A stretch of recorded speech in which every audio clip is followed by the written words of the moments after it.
दुनिया के दो मुस्लिम देश इस वक्त भीषण युद्ध की ओर बढ़ते दिखाई दे रहे हैं। हम बात कर रहे हैं पाकिस्तान और अफगानिस्तान की। बीच में ऐसा लगा कि शायद दोनों देशों के बीच हालात नॉर्मल हो गए हैं, लेकिन पाकिस्तान ने इस भ्रम को तोड़ दिया है। पाकिस्तान ने 24 नवंबर की रात अफगानिस्तान के 3 प्रांतों खोस्त, कुनार और पख्तूनख्वा में एयर स्ट्राइक कर दी।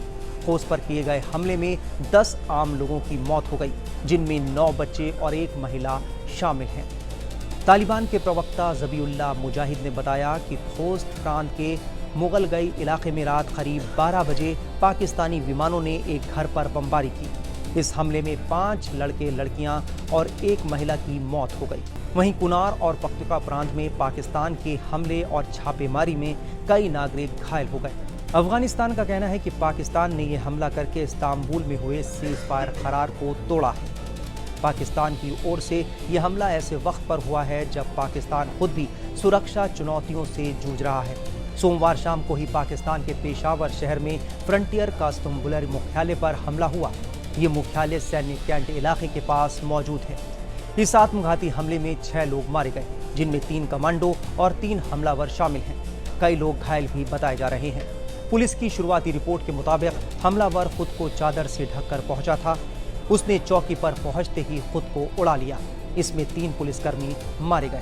पाकिस्तान में जिस तरह आतंकी हमले आए दिन होते हैं, उन्हें देखकर ये कहना लाजिम हो जाता है कि ये मुल्क बारूद के ढेर पर बैठा हुआ है।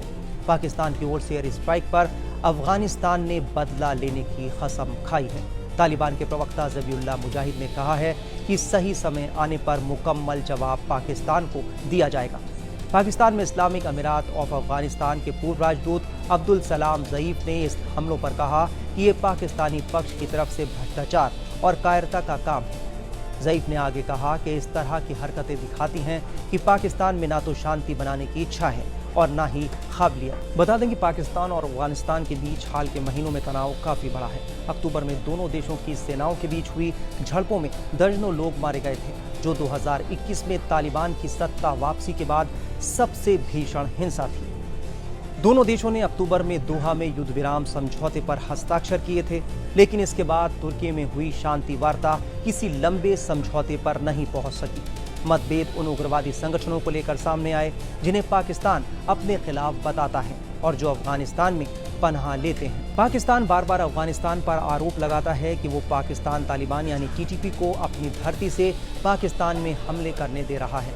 हालांकि काबुल बार बार इन आरोपों से इनकार करता रहा है।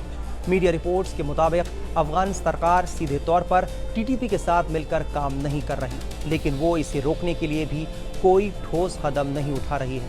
तालिबान सरकार को डर है कि अगर वो टीटीपी पर सख्ती करेगी तो उसके अंदर बगावत हो सकती है। दरअसल अफगानिस्तान और पाकिस्तान के बीच ड्यूरंड लाइन को लेकर लंबे वक्त से विवाद है। ड्यूरंड लाइन ब्रिटिश काल में भारत और अफगानिस्तान के बीच खींची गई थी। ये दोनों देशों की पारंपरिक जमीन को बांटती है और दोनों तरफ के पठान इसे कभी स्वीकार नहीं करते। दोनों देश एक दूसरे पर हमले और आतंकियों को छिपाने का आरोप लगाते रहते हैं। 2021 में अफगानिस्तान हुकूमत पर तालिबान के कंट्रोल के बाद से तनाव और बढ़ गया है। तो इसी तरह की देश दुनिया की तमाम खबरों के लिए आप बने रहिए टाइम्स ऑफ भारत के डिजिटल प्लेटफॉर्म के साथ।